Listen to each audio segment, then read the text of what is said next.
ایک دور افتادہ سرزمین میں جہاں پہاڑ زمرد کی طرح چمکتے تھے اور دریا چاندی کی لکیر کی مانند بہتے تھے، وہاں ایک انوکھا اور جادوئی راج قائم تھا جسے سلطنت فلوریا کہا جاتا تھا۔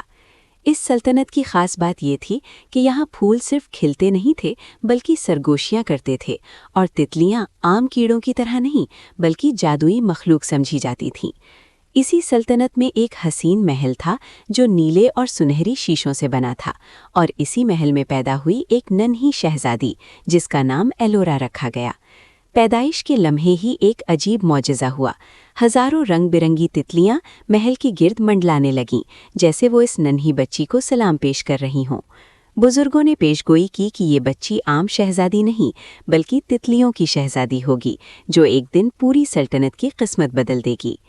ایلورا بچپن ہی سے دوسری شہزادیوں سے مختلف تھی۔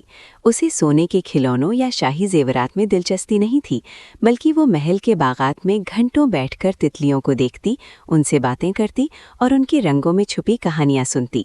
جیسے جیسے وہ بڑی ہوتی گئی، اس کا تتلیوں سے رشتہ اور بھی گہرا ہوتا چلا گیا۔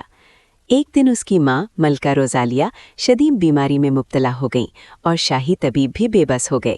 محل میں غم کی فضا چھا گئی۔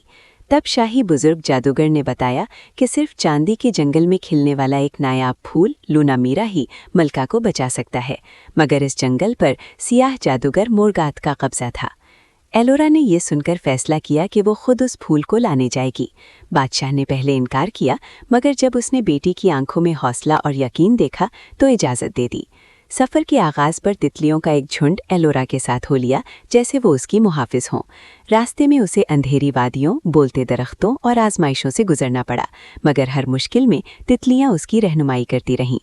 ایک مقام پر مورگات نے اسے دھوکے میں ڈالنے کی کوشش کی، مگر ایلورا کے دل کی پاکیزگی نے سیاہ جادو کو کمزور کر دیا۔ آخر کار وہ چاندی کے جنگل میں پہنچی، جہاں چاندنی زمین پر بکھری ہوئی لگتی تھی اور بیچوں بیچ لونا میرا کا پھول چمک رہا تھا۔ جیسے ہی ایلورا نے پھول کو چھوا، اس کی گرد تتلیاں روشنی میں بدل گئیں اور مورگات کا جادو ختم ہو گیا۔ ایلورا نے پھول واپس لا کر ملکہ کو پلایا اور ملکہ صحت یاب ہو گئیں۔ سلطنت میں خوشی لوٹ آئی اور ایلورا کو ہمیشہ کے لیے تتلیوں کی شہزادی کہا جانے لگا، جو محبت، ہمت اور فطرت کی محافظ تھی۔